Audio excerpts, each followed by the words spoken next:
स्वरों महांत महात्माने प्रपद्ये विरूपामहं करिष्ये। रख दियो।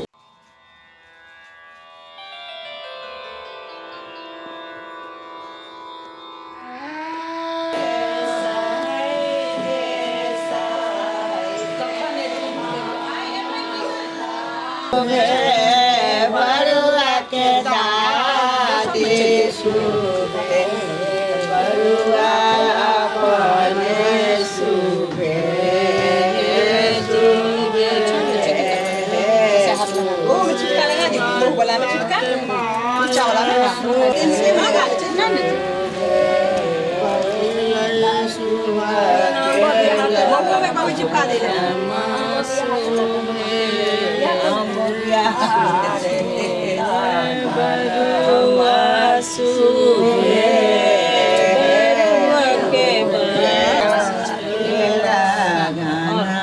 उसमें लगाओ वहाँ पत्तल में लगाओ यहाँ पे लगा। हाँ इसको घुमाओ बांधो पहले नीचे बांधना डुम्बा हुआ उसको दोनों पेट में नीचे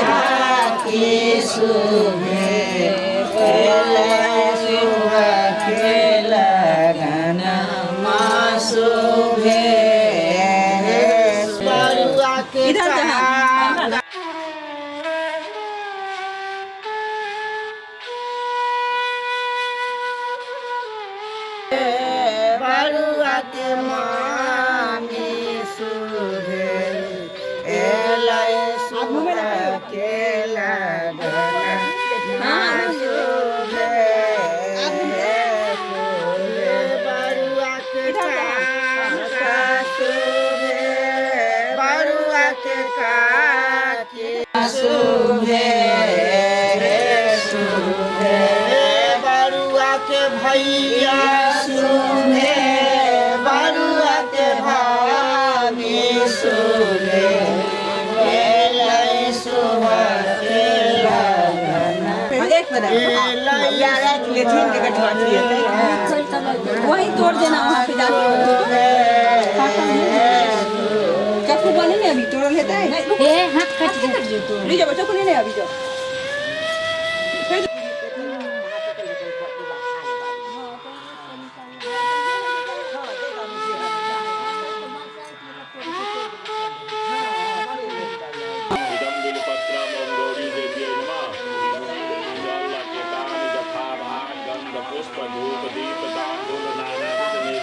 सर्वप्रथम बरुआ को उनके परिजन शहनाई वादन के साथ माँ भगवती या धर्मराज के भजन गाते हुए आम महुआ विवाह के लिए ले जाते हैं। उसके बाद आचार्य ने वैदिक मंत्रोच्चारण के साथ मातृका पूजन कराकर अपने अपने देव कुल देवों माँ भगवती का आह्वान किया।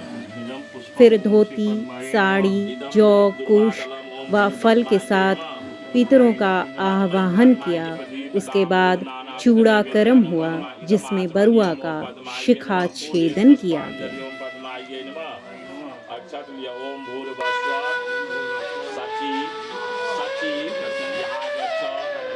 इदम अक्षतम ओम सावित्री देव्ये नमः। इदम पुष्पम ओम सावित्री देव्ये नमः।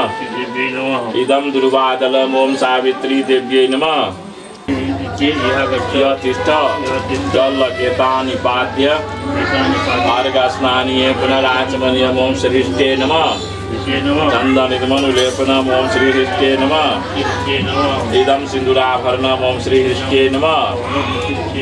इदम अक्षतम ओम श्रीहृष्टे नमः। चावल अक्षत इदम अक्षतम ओम श्रीहृष्टे नमः। इदम पुष्पम ओम श्रीहृष्टे नमः। इदम दुर्वादलम ओम श्रीहृष्टे नमः। इदम बिल्वपत्रम ओम श्री। गुरु की सन्निधि प्रवचन आशीर्वाद और अनुग्रह जिसे भी भाग्य से मिल जाए उसका तो जीवन कृतार्थ से भर उठता है, क्योंकि गुरु बिना न आत्मदर्शन होता है और न परमात्म दर्शन।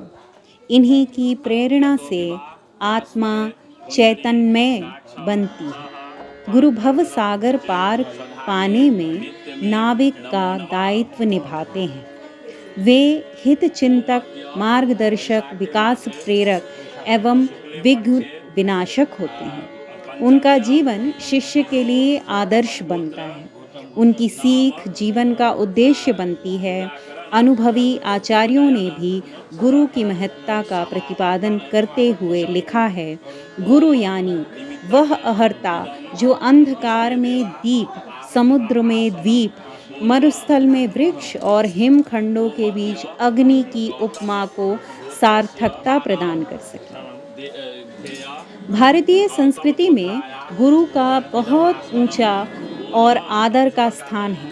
माता पिता के समान गुरु का भी बहुत आदर रहा है और वे शुरू से ही पूज्य समझे जाते हैं। गुरु को ब्रह्मा, विष्णु, महेश के समान समझकर सम्मान करने की पद्धति पुरातन है। आचार्य देवो भवः का स्पष्ट अनुदेश भारत की पुनीत परंपरा है। वेद आदि ग्रंथों का अनुपम आदेश है। ऐसी मान्यता है कि हरिशयनी एकादशी के बाद सभी देवी देवता 4 मास के लिए सो जाते हैं।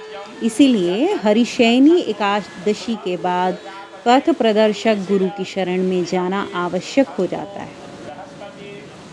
परमात्मा की ओर संकेत करने वाले गुरु ही होते हैं। गुरु एक तरह का बांध है जो परमात्मा और संसार के बीच और शिष्य और भगवान के बीच के सेतु का काम करते हैं।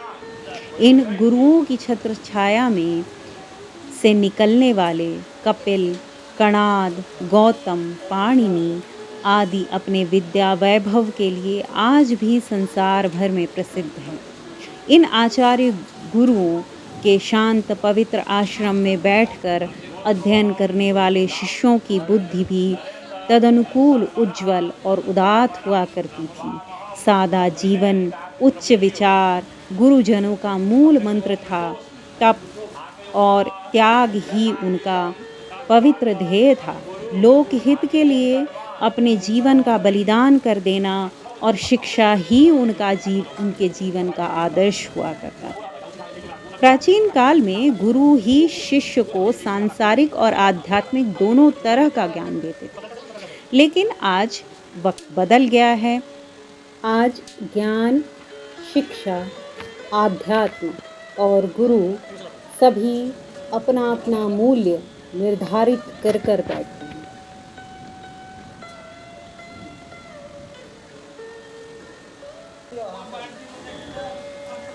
उपनयन वैदिक परंपरा की अनुयायी आर्य संस्कृति का एक महत्वपूर्ण संस्कार था। यह एक प्रकार का शुद्धिकरण संस्करण था, जिसे करने से वैदिक वर्ण व्यवस्था में व्यक्ति द्विजत्व को प्राप्त होता था, अर्थात वह वेद अध्ययन का अधिकारी हो जाता था।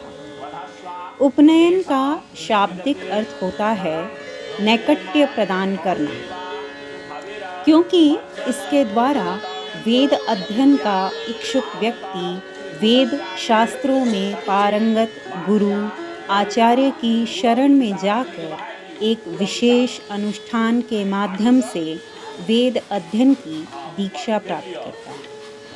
अर्थात वेद अध्ययन के इच्छुक विद्यार्थी को गुरु अपने संरक्षण में लेकर एक विशिष्ट अनुष्ठान के द्वारा उसके शारीरिक एवं जन्म जन्मांतर के दोषों, कुसंस्कारों का परिमार्जन कर उसमें वेद अध्ययन के लिए आवश्यक गुणों का आधार करता था।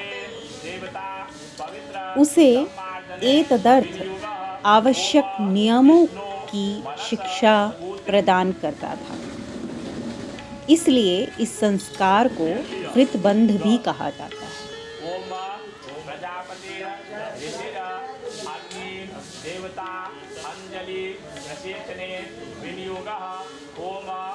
ओम प्रजापति ऋषि सरस्वती देवता प्रसीते विनियोगः अग्ने सरस्वा मनुष्वः खसाओ तेज लिया विरूपाक्षे जपे विनियोगः ओम तपश्च तेजश्च श्रद्धा च प्रियम च सत्यम च क्रोधम च। फलतः अपने विद्यार्जन काल में उसे एक नियमबद्ध रूप में त्याग, तपस्या, कठिन व्रत का जीवन बिताना पड़ता था तथा क्षत्रिय परंपरा से वैदिक विद्या में निष्णात होने पर समावर्तन संस्कार के उपरांत अपने भावी जीवन के लिए दीक्षा निर्देश लेकर ही अपने घर आता था।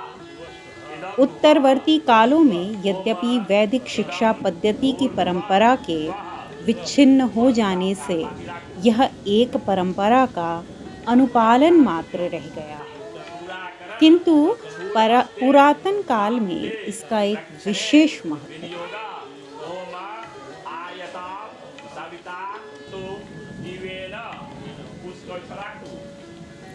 ऐसी मान्यता है कि प्रजापति अर्थात सृष्टा के साथ ही यज्ञ का प्रादुर्भाव हुआ, उसी के साथ यज्ञोपवीत का भी आविर्भाव हुआ, अर्थात आदिकाल से यज्ञोपवीत ब्रह्मा का सहजात है और इसलिए अत्यंत पवित्र भी है।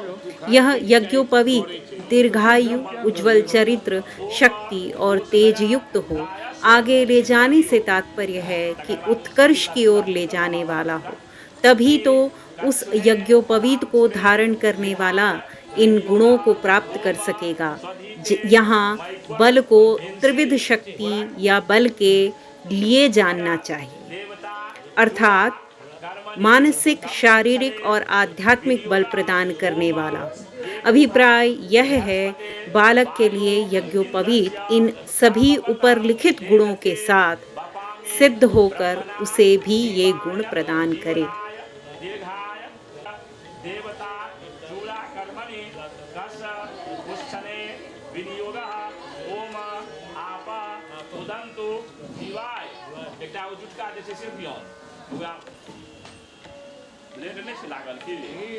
इस संदर्भ में यह उल्लेख है कि यह संस्कार केवल उन्हीं व्यक्तियों के लिए आवश्यक था जो कि गुरुजनों के आश्रम में जाकर उनके सानिध्य में रहकर ब्रह्मचर्य आदि व्रतों का पालन करने हेतु गुरुमुख से वैदिक विद्याओं को प्राप्त करना चाहते थे।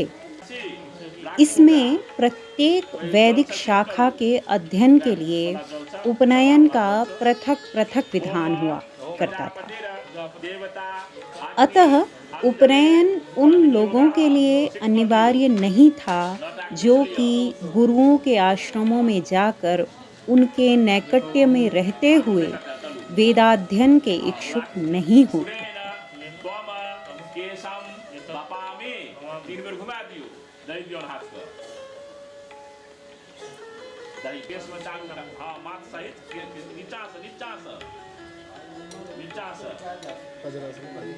यहाँ चूड़ाकर्म की प्रक्रिया हो रही है, जिसमें बरुआ का शिखा छेदन किया जा रहा है, जिसमें जुटिका बंधन में दही व आम का पल्लव जो लगाया गया था वह बरुआ की शिखा में बांधा गया था और उसे अब छेदन किया जा रहा है।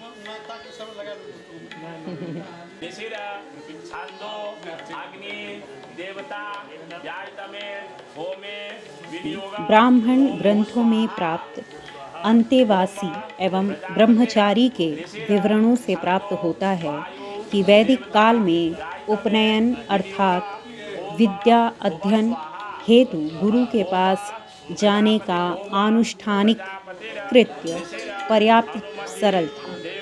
विद्या अध्ययन का इच्छुक ब्रह्मचारी हाथ में समिधा काष्ठ लेकर गुरु के आश्रम में जाता था और उनका शिष्य बनकर शिक्षा प्राप्त करने की आकांक्षा व्यक्त करता था। गुरु उसके संबंध में गोत्रादि की जानकारी लेकर उसे शिष्यत्व के लिए स्वीकार कर लेता था। शतपथ ब्राह्मण में इसका जो रूप प्राप्त होता है वह कुछ इस प्रकार है। बालक आचार्य के पास जाकर कहता है, मैं ब्रह्मचर्य के लिए आया हूँ, मुझे ब्रह्मचारी हो जाने दीजिए। इस पर गुरु पूछते हैं, तुम्हारा नाम क्या है? नाम जानने के उपरांत गुरु उसे अपने पास ले लेते हैं, उपनयति, और उसका हाथ अपने हाथ में लेकर कहते हैं, तुम इंद्र के ब्रह्मचारी हो, अग्नि तुम्हारे गुरु हैं, मैं तुम्हारा गुरु हूँ। गुरु उसका नाम लेकर संबोधित करता है कुछ इस प्रकार। बालक आचार्य के पास जाकर कहता है, मैं ब्रह्मचर्य के लिए आया हूँ, मुझे ब्रह्मचारी हो जाने दीजिए। गुरु शिक्षा देता है, जल पियो, काम करो, अग्नि में समिधाएं डालो, मत सो दिन में। तब वह उसे सावित्री का मंत्र देते हैं। उपनिषद काल में भी उपनयन संस्कार इतना ही सरल था। इसके उदाहरण पुरातन उपनिषदों छांदोग्य एवं बृहदारण्यक में पाया जाता है। ब्रह्म जीवन के भौतिक और आत्मिक दोनों ही पहलू सुविकसित होने चाहिए। हमें आत्मबल से संपन्न होने के लिए संयमी, सदाचारी, मधुरभाषी, शालीन, नेक, सज्जन, आस्तिक, सद्गुणी होना चाहिए, जिसका व्यक्तिगत जीवन पवित्र एवं सद्भावना युक्त है। उसी का आत्मबल बढ़ता है। यज्ञोपवीत में सर्वप्रथम ब्रह्मा के आह्वान एवं धारण करने का तात्पर्य इस मान्यता को हृदय में उतारना है, उसके लिए प्रयत्नशील रहना ही है। तन में राध्यताम, तन में समृद्धताम, तन में उपाद्यताम, समुद्रो माँ विश्वस्या ब्रह्म।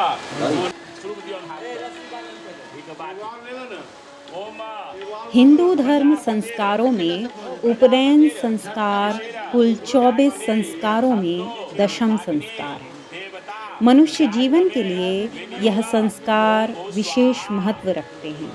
इस संस्कार के कारण ही बालक के जीवन में भौतिक तथा आध्यात्मिक उन्नति का मार्ग प्रशस्त होता है। जनाई या जनऊ, पोइता या यज्ञोपवीता या व्रतबंध पारंपरिक संस्कारों में से एक है, जो एक गुरु द्वारा एक छात्र की स्वीकृति को चिन्हित करता है और हिंदू धर्म के या सनातन धर्म के एक स्कूल में एक व्यक्ति का प्रवेश होता है।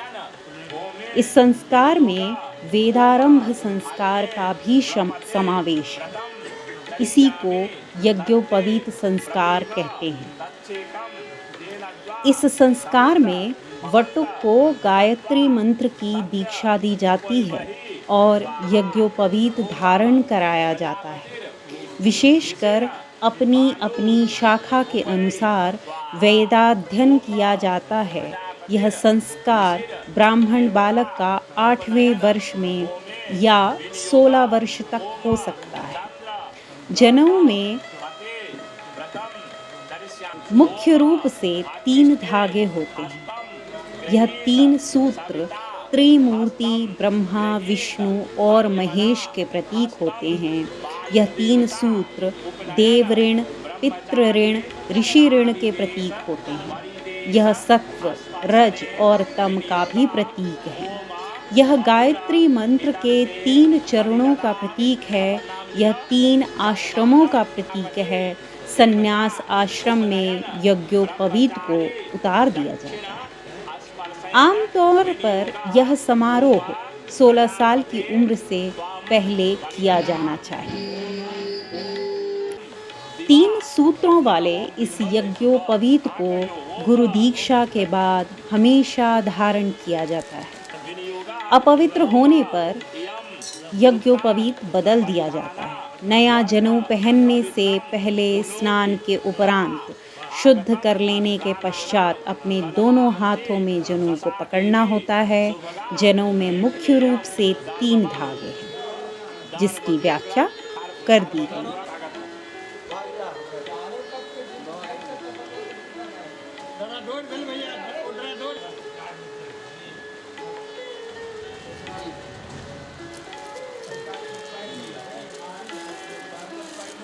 मेखला, कोपिन, दंड।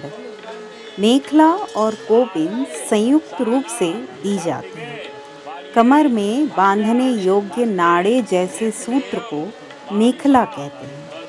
मेखला को मुंज और करधनी भी कहते हैं। कपड़े की सिली हुई सूत की डोरी कलावे के लंबे टुकड़े से मेखला बनती है। कोपिन लगभग 4 इंच चौड़ी 1.5 फुट लंबी लंगोटी होती है।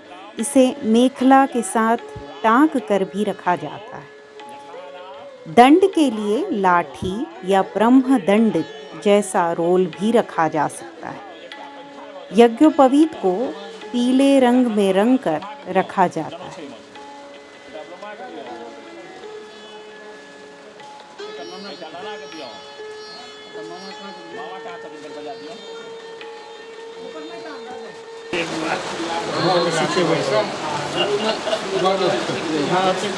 बरुआ आपरियो ओम प्रजापतिर शक्ति छंदो आदेवता उपनयन अग्नि परिधाने विनियोगा ओम मित्रस्य चक्षु बलियो तेजो यशस्वी अष्टविरम वसम दरिष्णु परिधामम वाद्यम ददेहम यो कुमंस पढ़ा कुमंस यशस्वी करा कुल का रक्षा करा पुत्र पौत्राद का वृद्धि करा यो आशीर्वाद बुआ आचार जहाँ पढ़े बुआ ओम आधिभो सावित्री में भवान अनुप्रदोत उनका पैर छू बोलियो ओम आचार्य प्रथमा वृतो पादम एक कहो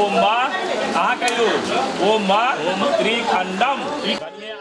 16 संस्कारों में इसे 10वां संस्कार कहा जा सकता है, क्योंकि यह 9वां संस्कार कर्ण भेद के बाद किया जाता है। इस संस्कार का मुख्य उद्देश्य जातक की भौतिक एवं आध्यात्मिक उन्नति का मार्ग प्रशस्त करना होता है। हमारे समाज में उपनयन को बहुत ही महत्ता दी गई है, जिसमें बहुत ही विधि विधान के साथ उपनयन संस्कार संपन्न किया जाता है। ब्राह्मण ही नहीं, समाज का हर वर्ग जनेऊ धारण कर सकता है। जनेऊ धारण करने के बाद ही द्विज बालक को यज्ञ तथा स्वाध्याय करने का अधिकार प्राप्त होता है। द्विज का अर्थ होता है दूसरा जन्म। बहुत से लोग बाएं कंधे से दाएं बाजू की ओर एक कच्चा धागा लपेटे रहते हैं। इसी धागे को जनेऊ कहते हैं। जनेऊ 3 धागों वाला एक सूत्र होता है। 5 गांठ। यज्ञोपवीत में 5 गांठ लगाई जाती है, जो ब्रह्म, धर्म, अर्थ, काम और मोक्ष का प्रतीक है। यह 5 यज्ञों, 5 ज्ञानेंद्रियों और 5 कर्मों का भी प्रतीक होता है। जनेऊ की लंबाई 96 अंगुल होती है। इसका अभिप्राय यह है कि जनेऊ धारण करने वाले को 64 कलाओं और 32 विद्याओं को सीखने का प्रयास करना चाहिए। 4 वेद, 4 उपवेद, 6 अंग, 6 दर्शन, 3 सूत्र ग्रंथ, 9 अरण्यक मिलाकर कुल 32 विद्याएं होती हैं। 64 कलाओं में जैसे वास्तु निर्माण, व्यंजन कला, चित्रकारी, साहित्य कला, दस्तकारी, भाषा, यंत्र निर्माण, सिलाई, कढ़ाई, बुनाई, दस्तकारी, आभूषण निर्माण, कृषि ज्ञान आदि आदि।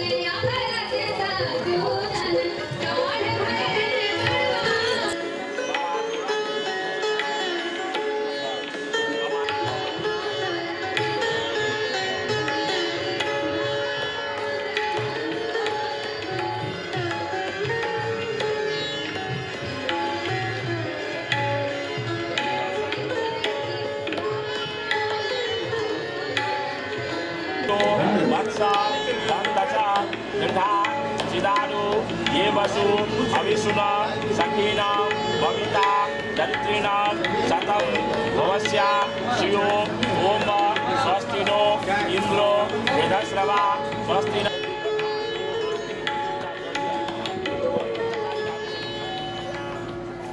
बृहस्पतिर देवता महागायतमे विनियोगा ओम हो न्यो बेटो भया चालू का तो घेर दियो घेर लिया ओम प्रजापतिर ऋषिर अनुष्टुप छंदो रुद्रो देवता सर्व दूतिका होमे विनियोग चाखस ओम श्रुभ दियो ओम वसुभि ओम उठम कुछियो ओम ब्रह्म ब्राह्मणाय दातुम उत सृजयदागुम। वह बगैर सिला एक ही वस्त्र पहनता है, गले में पीले रंग का दुपट्टा होता है, मुंडन करके उसके शिखा रखना अनिवार्य है, पैर में खड़ाऊ होती है, मेखला और कोपिन पहनी होता है।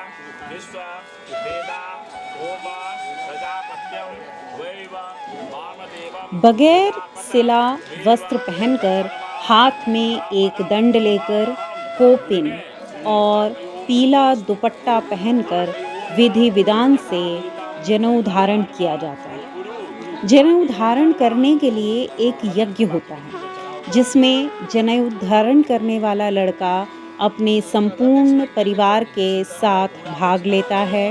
यज्ञ द्वारा संस्कार किए गए विशिष्ट सूत्र को विशेष विधि से ग्रंथित करके बनाया जाता है। 3 सूत्रों वाले इस यज्ञोपवीत को गुरु दीक्षा के बाद हमेशा धारण करा जाता है। अपवित्र होने पर यज्ञोपवीत बदल दिया जाता है। यज्ञोपवीत संस्कार प्रारंभ करने के पूर्व बालक का मुंडन करवाया जाता है। उपनयन संस्कार के मुहूर्त के दिन लड़के को स्नान करवाकर उसके सिर और शरीर पर चंदन केसर का लेप लगाया जाता है और जनेऊ पहनाकर ब्रह्मचारी बनाया जाता है। फिर होम करते हैं। मिथिलांचल में सर्वप्रथम भगवती गीत या धर्मराज के गीत गाए जाते हैं। सभी देव पितर 9 ग्रहों की पूजा से यज्ञ प्रारंभ किया जाता है। यज्ञ वेदी एवं बालक को अधोवस्त्र पहनाकर माला पहनाकर बिठाया जाता है। फिर 10 बार गायत्री मंत्र से अभिमंत्रित करके देवताओं के आह्वान के साथ उससे शास्त्र की शिक्षा और व्रतों का पालन करने का वचन लिया जाता है। इसके बाद मृग चर्म ओढ़कर मेखला का कंदोरा बांधते हैं और एक दंड हाथ में दे देते हैं। तत्पश्चात वह बालक उपस्थित लोगों से भिक्षा मांगता है। तत्पश्चात वह लड़का ब्राह्मण मान लिया जाता है।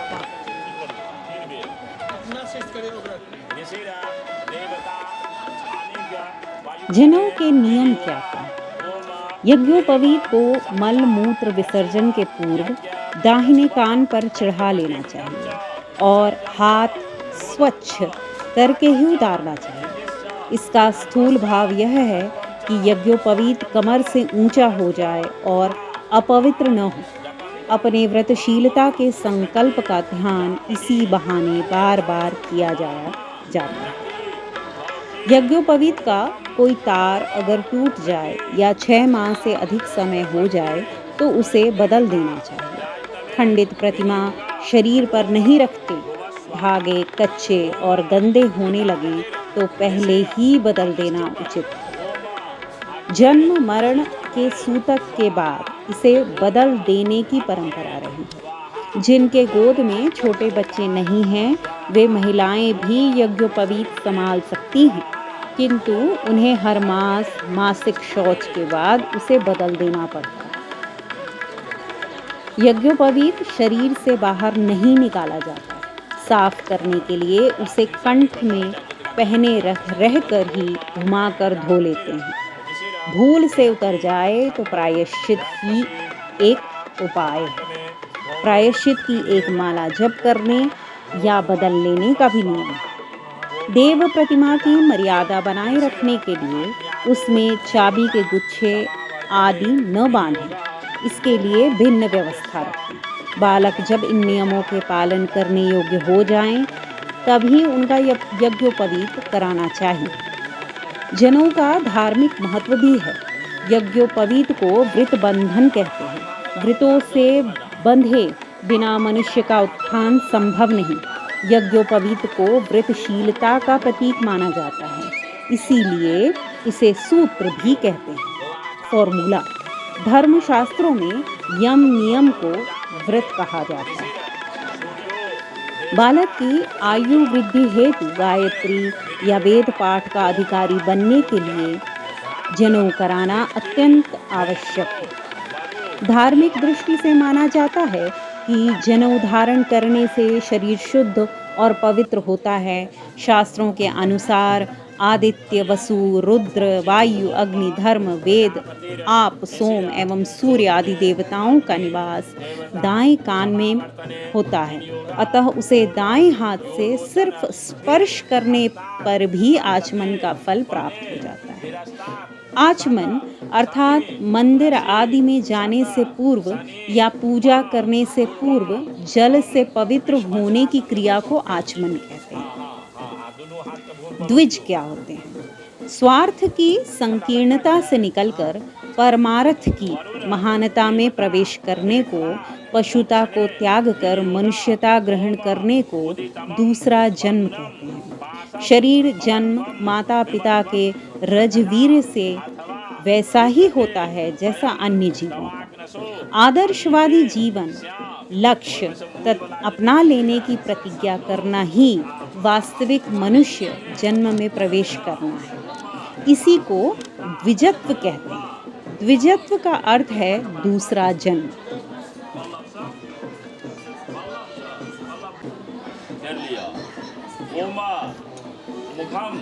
दंड धारण। क्रिया और भावना दंड धारण। क्रिया और भावना दंड पर गायत्री मंत्र के साथ कलावा बांध देना चाहिए। यह कार्य पहले से ही करके रखा जा सकता है और उसी समय भी किया जा सकता है। मंत्रोच्चार के साथ दंड संस्कार कराने वालों को किया जाए। वे उसे दोनों हाथों से लेकर मस्तक से लगाएं। भावना करें कि आध्यात्म क्षेत्र के प्रखर अनुशासन को ग्रहण किया जा रहा है। इसके साथ देव शक्तियों द्वारा उसके अनुरूप प्रवृत्ति और शक्ति प्रदान की जा रही है। आचार्य निम्न मंत्र बोलते हुए ब्रह्मचारी को दंड प्रदान करते हैं। ओम अनुशासनानि पालयिष्यामि। गुरु द्वारा निर्धारित अनुशासनों का पालन करेंगे। ओम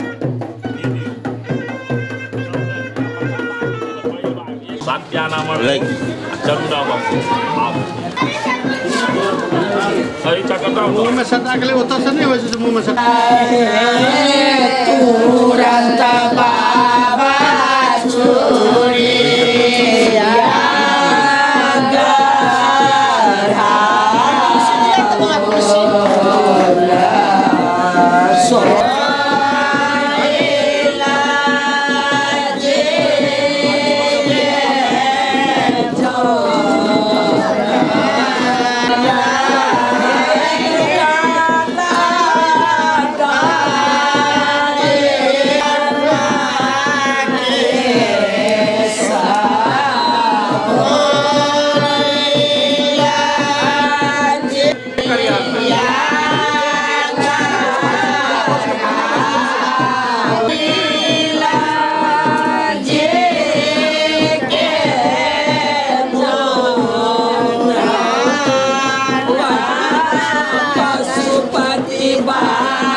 कादर भगले ओम प्रजापतिर ऋषिर परिधाने विनियोगः ओम वाग्नम चक्ष ऋषुर देवता दंडग्रहणे विनियोगः गंधर्व अश्व उपमामः अपलास्पदा ओम प्रजापतिर आचार्य मर्यादो देवता आचार्य दत्त परीक्षणे विनियोगः ओम यक्ष देव चक्षुष प्रियोसा भूयासम बोलो गाना है शिव गाना है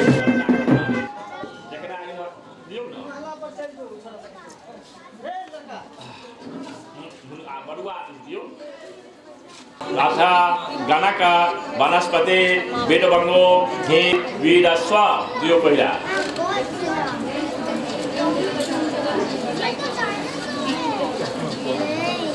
सने विनियोगः होगा का सेटा दहिना पैर कहियो पर दैला दहिना पैर हां कहियो ओम आस्था ते करा दी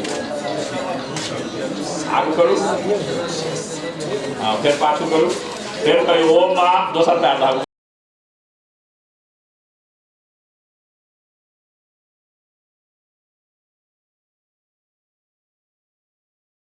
ओम नाम करो दुनु हाथ ओम शाश्वत सर्वनः आयुष्मान भव सौम्य विवाशीर्वाद हाथ डालियो परियने विनियोगः जल्दी बड़वाक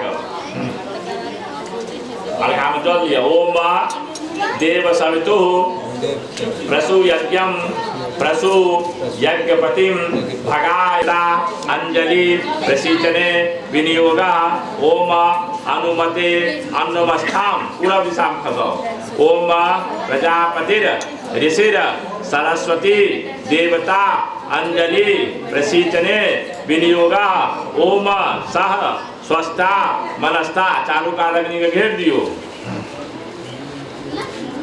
छंदा इंद्रो देवता यशस कामस्य यजनी यम प्रयोगे विनियोगा ओम पूर्ण होमम यशसे जो होम युवस्मे वरम वृणे यशसा भामि लोके स्वाहा फिर लिया पस त्रायुखम ललाटे ओम अगस्त त्रायुखम पहले दैना तर्पमा ओम यद्देवानां त्रायुख तन्मे अस्तु ग्रीवायाम यार आगे कुछ ओम अच्छा हाँ ओम कश्यपस त्रायुखम पहले बाबा ओम यद्देवानां त्रायुख तन्मे अस्तु ग्रीवायाम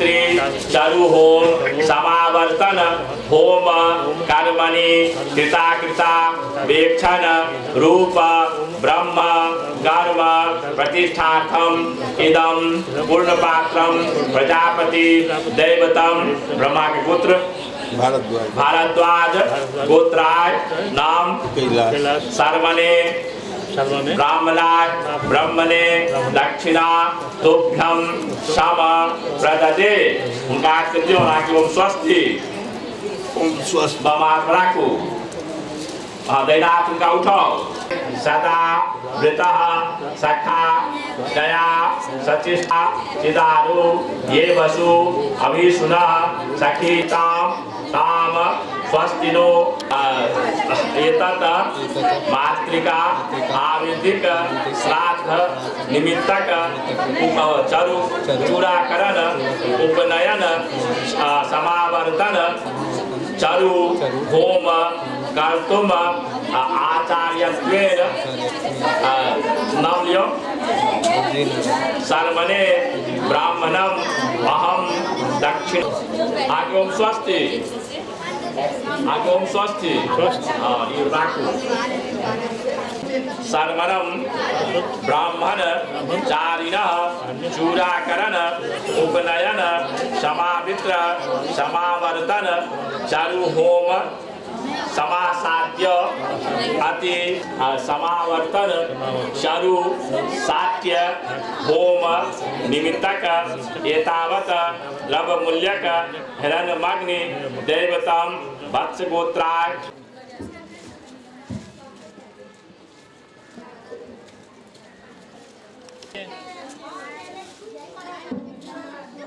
कनी अहाँ कनी उठि लियौ बरुआ कनी हराब दियौ बीच में बरुआ उतारे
बाजे बजना होई शनि राम के चुमान चलो सखी देखन को आंगन चानन नीपु को सीला गज मोती चौका पुराय चलो सखी देखन को आंगन चानन नीपु को सीला गज मोती चौका पुराय चलो सखी देखन को दशरथ अंगना बाजे बजना हुई शनि राम के चुमान चलो सखी देखन को कलस कलस लव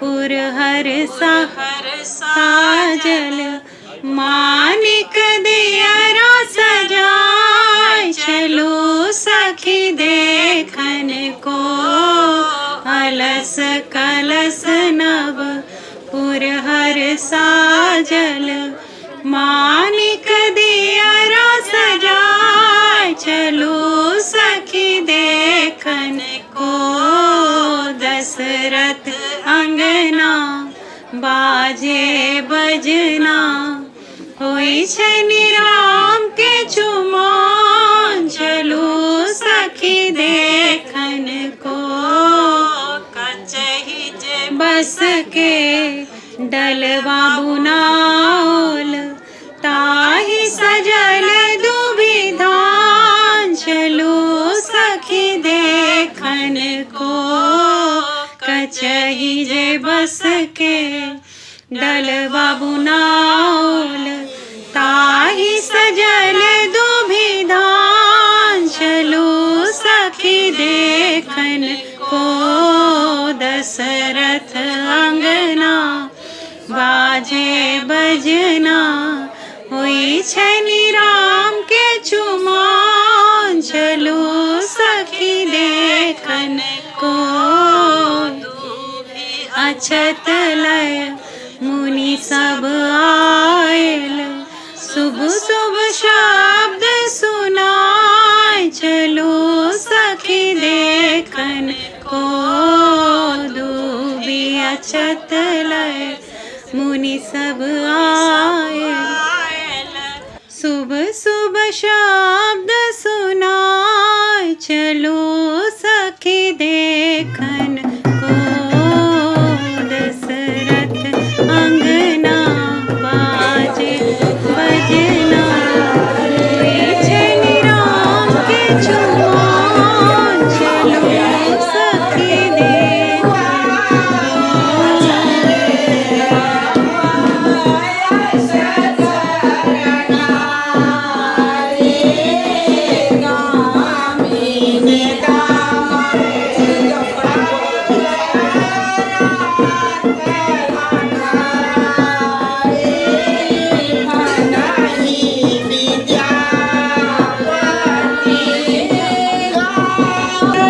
प्रणाम कीजिए हल्का चेहरा घुमाना इधर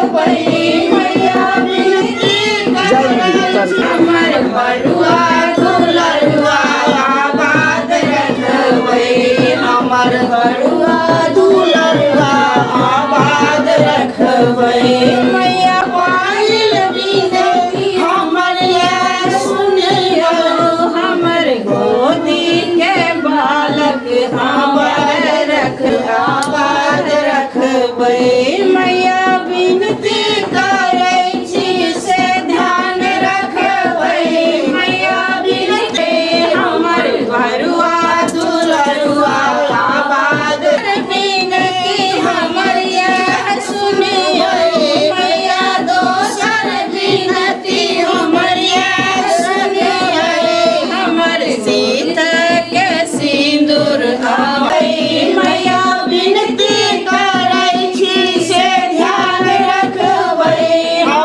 बरुआ दुलरुआ आबाद रख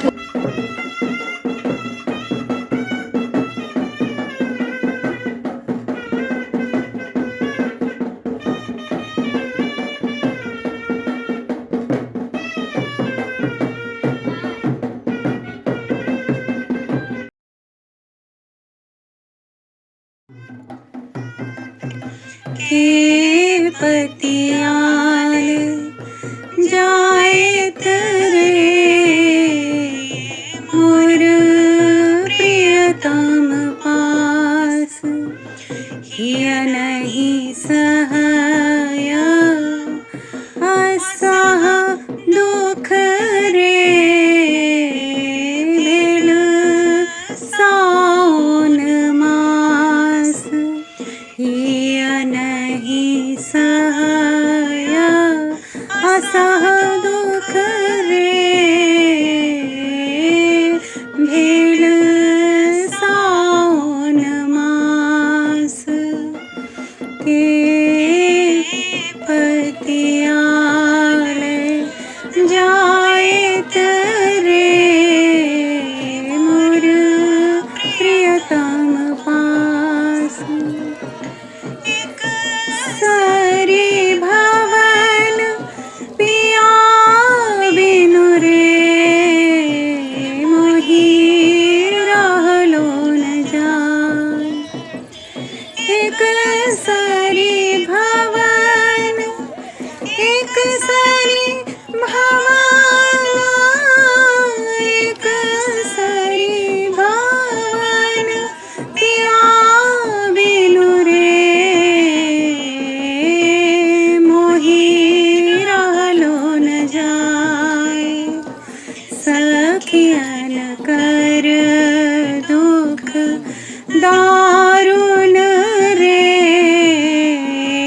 गृह देवता, कुल देवता और नगर देवता को प्रणाम करते हुए सभी परिजनों, कुल श्रेष्ठों, बुजुर्गों का आशीर्वाद ग्रहण करने की प्रक्रिया है।